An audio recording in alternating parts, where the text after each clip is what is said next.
लोकसभा चुनाव में यूपी ने 24 का पूरा नैरेटिव चेंज कर दिया। 37 सीटों के साथ अखिलेश यादव विनर बन गए। बीजेपी राम लहर का अयोध्या गढ़ भी हार गई। यूपी फिर चुनाव आने वाले हैं। एक बार फिर अयोध्या जिले में चुनावी शंखनाद होने वाला है। यादव लैंड की सबसे अहम सीट पर फिर से वोटिंग होगी। एक बार फिर सीधे सीधे योगी आदित्यनाथ बनाम अखिलेश यादव होने वाला है।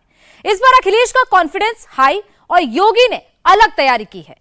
यूपी में चुनाव से ठीक पहले मुस्लिम वाला नया प्रयोग भी शुरू हो गया है, वो भी एकदम नए तरीके से। अरे भैया, संभाल दिया योगी आदित्यनाथ है। योगी आदित्यनाथ के प्रयासों, मेहनत और उनके चेहरे पर 30 सीट लौट के आ गई। क्या मुसलमान इस देश के नागरिक नहीं है? अगर मुसलमान ने वोट नहीं दिया तो क्या उनसे बदला लिया जाएगा?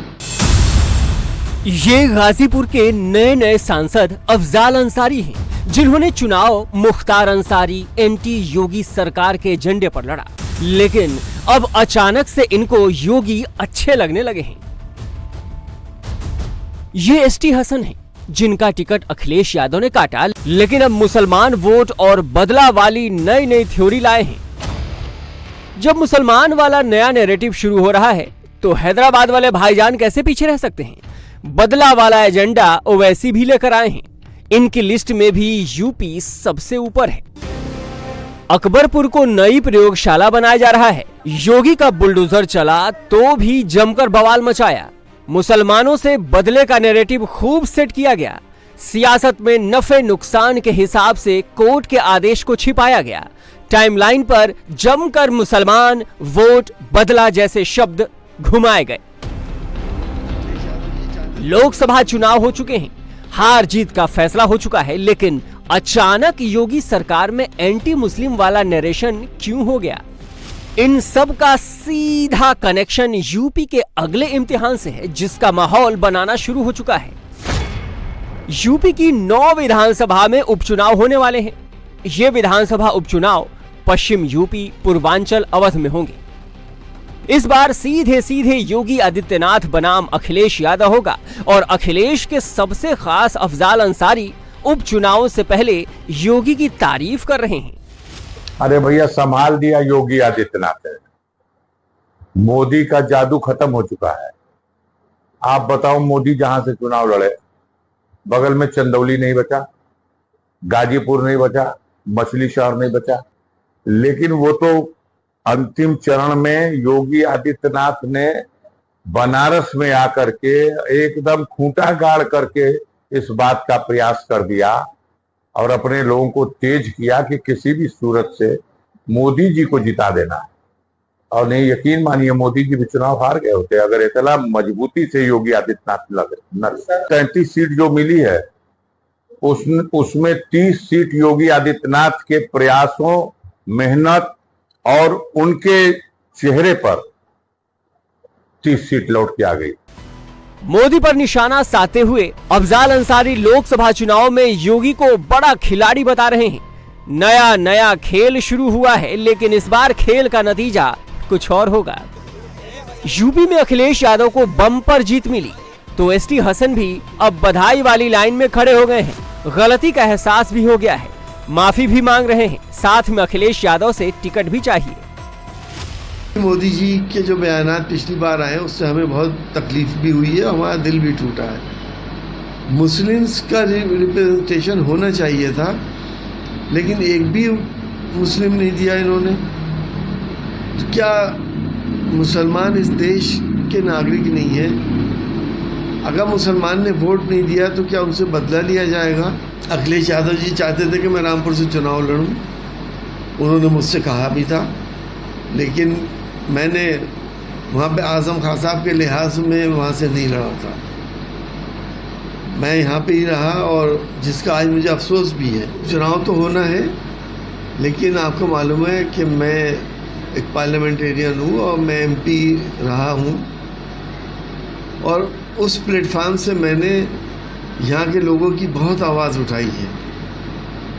तो मेरी ख्वाहिश तो यही है कि मेरी पार्टी मुझे पार्लियामेंट में कहीं एडजस्ट करे, लेकिन अखिलेश यादव जी के जो भी आदेश होंगे वो सर्वमान्य हो। समझ नहीं आ रहा है एसटी हसन को अपना टिकट कटने का ज्यादा अफसोस है या मोदी कैबिनेट में मुस्लिम चेहरे को जगह न मिलने पर।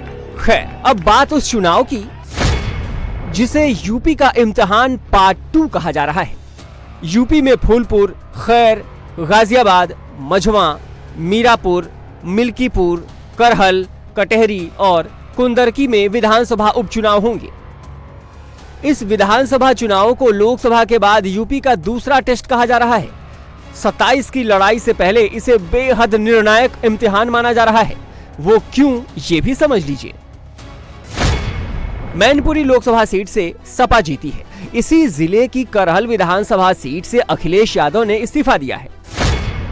फैजाबाद लोकसभा भी समाजवादी पार्टी जीती है, जहां अवधेश प्रसाद जीते हैं। अयोध्या जिले के मिल्कीपुर विधानसभा से अवधेश प्रसाद ने इस्तीफा दिया है। अंबेडकर नगर लोकसभा से भी सपा जीती, लालजी वर्मा को जीत मिली। अब लालजी वर्मा इसी जिले की कटहरी विधानसभा छोड़ेंगे और यहाँ विधानसभा उपचुनाव होंगे। मुरादाबाद लोकसभा सीट में भी साइकिल चली। कुंदरकी विधानसभा सीट से विधायक जियाउर रहमान बर्क संभल से जीते, अब यहाँ भी उपचुनाव होंगे। अलीगढ़ की खैर विधानसभा सीट से विधायक अनूप वाल्मीकि प्रधान को बीजेपी ने इस बार हाथरस लोकसभा सीट से मैदान में उतारा था। हाथरस बीजेपी जीती, खैर में उपचुनाव होंगे। गाजियाबाद सदर विधानसभा सीट से एमएलए अतुल गर्ग गाजियाबाद के नए सांसद बने। बीजेपी यहां जीती, अब इम्तिहान विधानसभा सीट का होगा। प्रयागराज जिले की फूलपुर विधानसभा सीट से बीजेपी एमएलए प्रवीण पटेल इस बार लोकसभा चुनाव लड़े और जीते, यहां पर अब उपचुनाव होंगे। मीरापुर विधानसभा सीट से विधायक चंदन चौहान ने इस बार आरएलडी के टिकट पर बिजनौर लोकसभा सीट से चुनाव लड़ा। आरएलडी बीजेपी गठबंधन जीता, अब उपचुनाव जीतने की चुनौती होगी। मिर्जापुर की मझवा विधानसभा सीट से विनोद कुमार बिंद ने भदोही लोकसभा सीट से चुनाव लड़ा, यहां बीजेपी जीती, अब मझवा में कौन जीतेगा इसकी रणनीति बन रही है।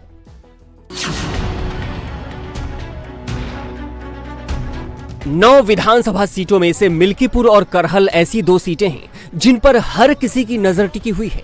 मिल्कीपुर अयोध्या जिले में आती है। फैजाबाद लोकसभा में बीजेपी हारी है और करहल में अखिलेश यादव की सीट का उत्तराधिकारी कौन बनेगा, इस पर सबकी नजरें बनी रहेंगी। मिल्कीपुर से राम मंदिर की दूरी 42 किलोमीटर है। मिल्कीपुर से अवधेश प्रसाद विधायक हैं। अब अवधेश प्रसाद फैजाबाद लोकसभा के नए सांसद हैं, जिन्होंने राम लहर में भी फैजाबाद से बीजेपी को पटखनी दी। बीजेपी के कैंडिडेट लल्लू सिंह के खिलाफ लोकल में नाराजगी थी, बीजेपी में भीतरघात था, या आपका जातीय समीकरण बहुत अच्छा था क्योंकि अयोध्या में प्राण प्रतिष्ठा जनवरी में हुई थी। वहां गाना हर समय बजता था कि जो राम को लाए हम उनको लाएंगे, लेकिन नतीजा जब आया तो अवधेश प्रसाद जी आ गए। ऐसा है, ये बात कितनी अखरने वाली है और चुभने वाली बात है कि ये राम को लाए हैं। यू कैन बिलीव, क्या ये देश बिलीव करेगा, विश्वास करेगा कि राम के लाने वाले लोग हैं? ये राम के लाने वाले नाम नहीं है, राम के नाम पर व्यापार करने वाले लोग हैं, राम के लाने वाले लोग नहीं हैं। और अगर ऐसा होता तो केवल फैजाबाद ही नहीं, यही सीट नहीं, फैजाबाद मंडल की सारी सीटें भारतीय जनता पार्टी हारी है। मिल्कीपुर फैजाबाद लोकसभा सीट में आती है। फैजाबाद सीट लोकसभा चुनाव में बीजेपी 54,567 वोट के मार्जिन से हार चुकी है। राम मंदिर निर्माण के चलते पूरे देश की नजर इस सीट पर थी। जब से अयोध्या में बीजेपी हारी है, तब से अयोध्या को लेकर, राम मंदिर को लेकर नया प्रोपेगेंडा चल रहा है। दावा किया जा रहा है कि बीजेपी की हार के बाद अयोध्या में राम भक्त आना बंद हो गए, सड़क सुनसान होने लगी। जो राम मंदिर के आशीर्वाद से भरपूर कमा रहे थे, उनकी आमदनी रुक गई।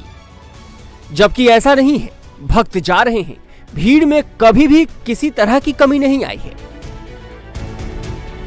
जो नेता कभी राम मंदिर नहीं गए, जिन्होंने राम मंदिर पर सवाल उठाए थे, उनकी जीत ने सारा चुनावी गणित बदल दिया। अब मिल्कीपुर में क्या होगा? क्या यहां से बीजेपी जीत पाएगी? लोकसभा की हार की भरपाई कर पाएगी? यूपी चुनाव 2022 में मिल्कीपुर विधानसभा सपा ने जीती थी।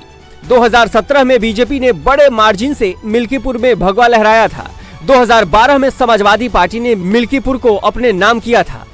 मिल्कीपुर अब सिर्फ एक उपचुनाव नहीं रह गया है, ये अयोध्या का इम्तिहान बन गया है। अयोध्या जिले में नतीजों के बाद क्या सोच बदली है या नहीं, ये बदलाव हर कोई जानना चाहता है। अखिलेश के सांसद बनने के बाद खाली हुई करहल सीट उपचुनाव की सबसे हॉट सीट बनने वाली है।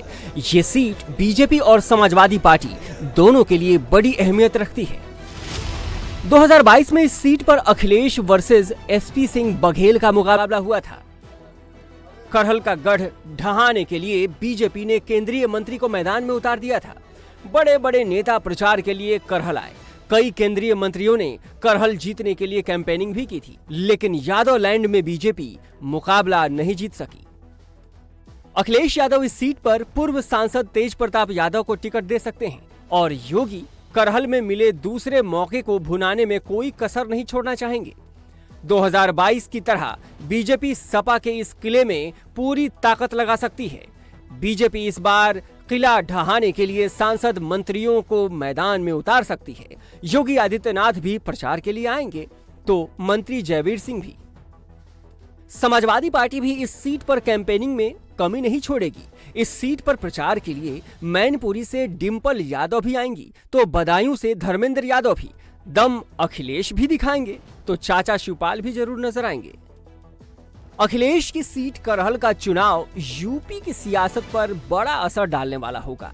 इसका असर बीजेपी और समाजवादी पार्टी दोनों के नजरिए से समझ लीजिए। 1985 से यादव प्रत्याशी ये सीट जीतता आ रहा है। 1993 से करहल सीट समाजवादी पार्टी के पास है। बीजेपी अगर ये सीट जीत जाती है तो 2027 के लिए एक बड़ा मैसेज जाएगा। समाजवादी पार्टी पर भी करहल की हार जीत का बड़ा इम्पैक्ट पड़ने वाला है। मुलायम सिंह और अखिलेश पहले जब दिल्ली की राजनीति में एक्टिव थे, तब शिवपाल यादव यूपी संभाल रहे थे। इस बार अखिलेश और डिंपल दोनों दिल्ली पहुंच गए हैं, तो माना जा रहा है कि यूपी की कमान शिवपाल के हाथ में होगी। करहल सीट पर 1.25 लाख यादव, 22,000 दलित और 18,000 मुसलमान वोटर्स हैं। अगर समाजवादी पार्टी ये सीट हारती है तो यादव लैंड में उसके लिए बड़ा झटका होगा। यादव बाहुल्य सीटों पर अखिलेश की पकड़ कमजोर होने का बड़ा सियासी मैसेज जाएगा। उपचुनाव को लेकर यूपी में सपा अभी से माहौल तैयार करने में जुट गई है। पिछले 48 घंटे में बीजेपी के विकेट गिरने वाले हैं वाला नैरेटिव घुमाया जा रहा है। कैराना सांसद इकरा हसन ने भी ये ट्वीट किया है। इस 3 विकेट का मतलब क्या है? इकरा हसन किस ओर इशारा कर रही हैं? क्या वो किसी के पार्टी छोड़ने की बात कर रही हैं, या फिर उनका भी इशारा विधानसभा उपचुनाव को लेकर ही है? यूपी में उपचुनाव वाली 9 सीटों में से 3 सीट बीजेपी विधायकों के सांसद बनने की वजह से खाली हुई है। ये 3 सीट खैर गाजियाबाद सदर और फूलपुर है। माना जा रहा है कि इकरा का इशारा इन 3 सीटों पर बीजेपी की हार की ओर ही है।